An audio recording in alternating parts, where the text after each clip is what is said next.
बापरे, शौचालयाच्या पाण्याने बनवली इडली. दादर स्टेशन बाहेर गंभीर प्रकार, व्हिडिओने खळबळ. मुंबईतील दादर रेल्वे स्थानकाबाहेर एक धक्कादायक प्रकार समोर आला आहे. एका इडली विक्रेत्यावर इडली तयार करण्यासाठी शौचालयाच्या पाण्याचा वापर केल्याचा आरोप करण्यात आला आहे.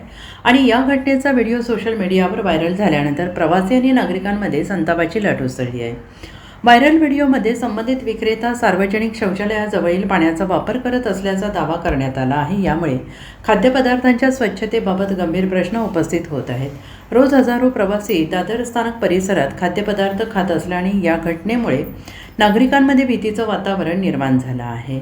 दरम्यान या प्रकरणाची सखोल चौकशी करून संबंधित विक्रेत्यांवर कठोर कारवाई करण्याची मागणी होते आहे. अन्न आणि औषध प्रशासनाने या घटनेची दखल घ्यावी अशी मागणी प्रवासी आणि स्थानिक नागरिकांकडून करण्यात येते आहे. Bureau report, SBN Marathi, Dadar.